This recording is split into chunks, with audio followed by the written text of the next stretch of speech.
നേതാക്കളിൽ അഴിമതിക്കാർ മുതൽ സ്ത്രീ പീഡനക്കാർ വരെ.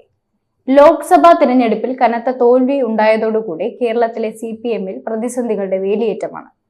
ഭരണത്തിനെതിരായ ജനങ്ങളുടെ വിധിയെഴുത്താണ് ലോക്സഭാ തിരഞ്ഞെടുപ്പിലെ പരാജയ കാരണമെന്ന പ്രചാരണം വന്നതോടുകൂടി മുഖ്യമന്ത്രിയും പാർട്ടി സെക്രട്ടറിയും മറ്റു നേതാക്കളും ഉത്തരം മുട്ടുന്ന അവസ്ഥയിലെത്തി. ഇതിനിടയിലാണ് നഷ്ടപ്പെട്ട പാർട്ടിയുടെ ജനകീയത തിരിച്ചു പിടിക്കാനുള്ള ആലോചനകളും നീക്കങ്ങളും തുടങ്ങിയത്.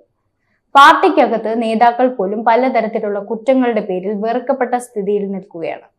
പല നേതാക്കളുടെയും പേരിൽ പലതരത്തിലുള്ള പരാതികൾ നേരത്തെ തന്നെ ഉയർന്നിരുന്നു. ഇതിൽ പ്രധാന പരാതിയുമായി ഉയർന്നത് ഷൊർണൂർ മുൻ MLA-യും പാർട്ടിയുടെ പാലക്കാട് ജില്ലയിലെ ശക്തനായ നേതാവുമായ PK ശശിയുടെ പേരിൽ ഉയർന്ന പലതരത്തിലുള്ള പരാതികളായിരുന്നു. ഇപ്പോൾ സഖികെട്ട് ശശിയെ പാർട്ടിയുടെ പദവിയിൽ നിന്നും പുറത്താക്കുന്ന സ്ഥിതിയിൽ വരെ എത്തി. നിലവിൽ സർക്കാരിന്റെ കീഴിലുള്ള ഒരു കോർപ്പറേഷനായ ടൂറിസം ഡെവലപ്മെന്റ് കോർപ്പറേഷൻ ചെയർമാനാണ് ശശി.